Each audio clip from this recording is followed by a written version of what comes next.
seconds. The sound suppression water system has been activated. T-minus 10, 9, 8, 7, 6, 5, 4, 3, 2, 1. Booster ignition and liftoff. For the Space Shuttle Discovery, lighting up the nighttime sky as we continue building the International Space Station. Space Shuttle Atlantis to assemble the framework for the science laboratories of tomorrow. Space Shuttle Endeavour, expanding the International Space Station while creating a classroom in space. Space Shuttle Discovery, taking the space station to full power for full science. Hoisting harmony to the heavens and opening new gateways for international science. Space Shuttle Atlantis, as Columbus sets sail on a voyage of science to the space station. Of Endeavour, going where East and West do meet at the International Space Station. Shuttle Discovery. Combate Kudasai. Best of luck to the International Space Station's newest laboratory. Space Shuttle Atlantis, a final visit to enhance the vision of Hubble into the deepest grandeur of our universe. Space Shuttle Endeavour, preparing our home in space for a larger international family. Endeavour, completing Kibo and fulfilling Japan's hope for an out-of-this-world space laboratory. Discovery, celebrating its 25th birthday by racking up science and supplies to the space station. Atlantis, on a mission to build, resupply, and to do research on the International Space Station. Shuttle Endeavour, with NASA's final space station crew compartment that brings a bay window view to our celestial backyard. Discovery, blazing a trail to scientific discoveries aboard space station. Space Shuttle Atlantis, reaching the crest of its historic achievements in space.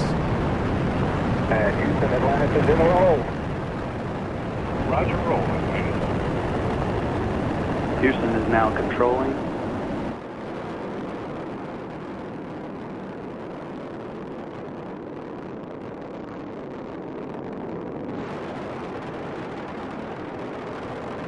Seconds into the flight.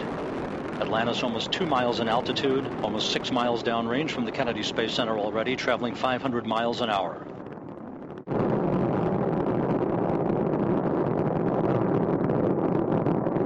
Endeavour's engines were throttling down as the orbiter passes through the area of maximum pressure on the vehicle. Now 50 seconds into the flight.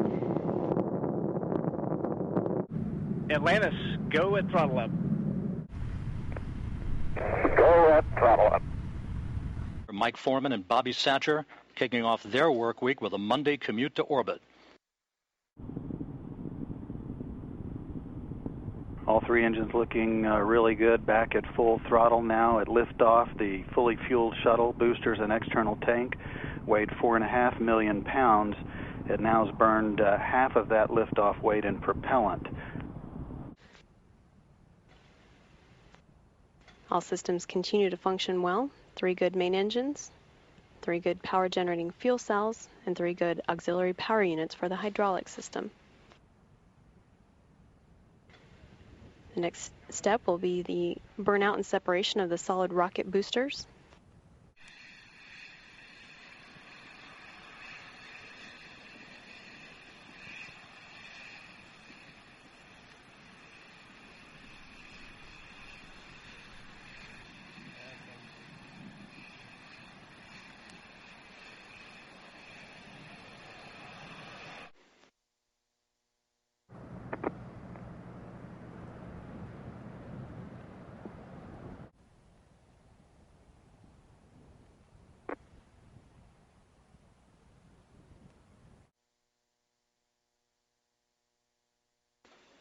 Discovery now flying 3,600 miles per hour, 32 miles in altitude, 43 miles downrange from the Kennedy Space Center.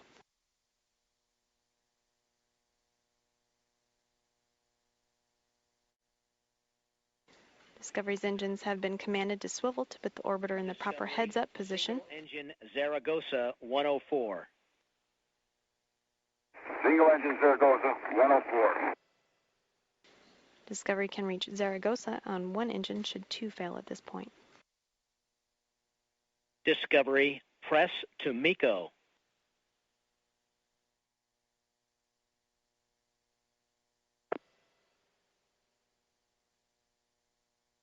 Main engine cutoff is confirmed.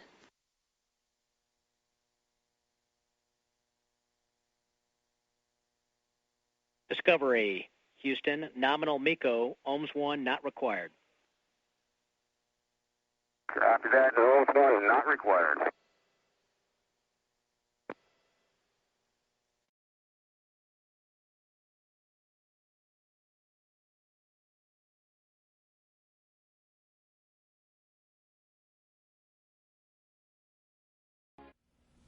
This is Africa's Sahara Desert, as seen from the International Space Station's new 7-windowed cupola. Astronauts opened the shutters of this new picture window in space before dawn Wednesday. We're T-minus 10, 9, 8, 7, 6, 5. We have program. Endeavour blasted off from Florida to the space station last week, carrying the cupola attached to the new module called Tranquility. NASA's final space. I don't think space station's ever going to be the same after this. Spacewalkers bolted the cupola to its permanent Earth-facing position earlier this week. But the shutters stayed closed until after astronauts removed the window's protective covers during a nearly 6-hour spacewalk Wednesday. Bob Dempsey, at the Johnson Space Center in Texas, is the lead International Space Station flight director for this mission. Sitting in my chair in mission control looking out at the view was just spectacular. And the astronauts who are accustomed to views that you and I can't really describe were moved to tears when they looked out the windows of the cupola for the first time tonight. Others at Mission Control shared similar sentiments. Now we're admiring your handiwork. Dempsey said the cupola conjured up images of the spacecraft in the famed Star Wars movies. It looks a little bit like the Millennium Falcon, but it's an incredible view. I know we've already had one photo tweeted from the International Space Station on Twitter. Japanese astronaut Soichi Noguchi sent that image. NASA says more panoramic pictures from inside the cupola should be available this week. Suzanne Presto, VOA News. If you would, 81, 82, check your... The International Space Station is especially visible in the evening sky. Although this is decidedly appointment stargazing, the glimpses may last only a minute or perhaps a few minutes. The space station circles the Earth every 90 minutes, so it's really moving up there. To explain why the space station is so bright just now and how you can figure out when it's flying over your town, Kelly Beatty joins us now from Boston. He's senior contributing editor for Sky and Telescope magazine. Thanks for joining us again. My pleasure as always, Robert. And first, when the International Space Station is unusually bright, how bright is it? What does it look like in the sky? It is the brightest object in the nighttime sky except for Venus. It outshines all the stars, all the planets but Venus, and actually gives Venus a run for its money. So you don't need a telescope to see it up there? Absolutely not. This is eyeball astronomy at its best. Household binoculars is enough to look at the space station and detect its shape. A telescope won't do you any good because it's moving too quickly to keep track of. That said, the motion is very stately, so you wouldn't mistake it for a meteor, because a meteor is just a momentary flash, and you won't mistake it for a jet, because jets usually have blinking lights, and the space station is a very steady, bright light that honestly will be a slam dunk to spot no matter where you are. Why is the space station especially bright right now? It's because the space station is huge. It's now reached its full size, which is about the size of a football field, including the end zones. And it's basically shiny, so it reflects sunlight from its orbit, and we see it on the ground as a shining beacon as it glides overhead in a stately fashion, even though it's moving at about 5 miles per second. So we need a time of day when it's in sunlight and we're in darkness. That happens either just after sunset or just before sunrise. And NASA actually offers lists of sighting times online where you enter your location. I saw one other site that does it by zip code, but you can enter a town and it'll tell you when, where in the sky, and for how long you can see the space station. Right. The orbit is about 225 miles up, and it's tipped with respect to our equator by 52 degrees. This puts it within view of practically every city in the world. And that orbit is defined mathematically, and you run a few calculations. You don't have to do that. These websites do it for you. And you'll find out where and when to look in the evening sky or in the morning sky before dawn. Do you have a favorite website that can tell people when to look?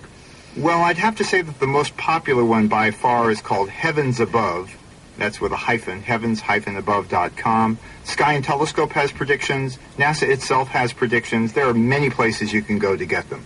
Now, when you say that the space station has reached its full size, it's finished. It's been a work in progress all these years, you say. It has. It was first started in 1998 with the launch of a module by the Russians called Zarya, and it has grown Tinker Toy-like over these many years, and now it's done. Now, when we speak of the visibility of the International Space Station, obviously, it does depend on the weather. It could be impossible to see depending on how cloudy the sky is tonight. It's much easier to see when the pass is going to be nearly overhead, and that's when it'll be brightest. You can also see it when it's down lower, but it won't be as bright. Whenever it comes overhead, I want everyone to wave, because right now there are 6 astronauts on board. That's its permanent crew, and right now it's the 27th expedition of astronauts and cosmonauts aboard, so I'm sure they're looking forward to waving back at you, Robert. Kelly, that's very thoughtful of you. Thank you very much. You're very welcome, Robert. That's Kelly Beatty, Senior Contributing Editor for Sky and Telescope magazine.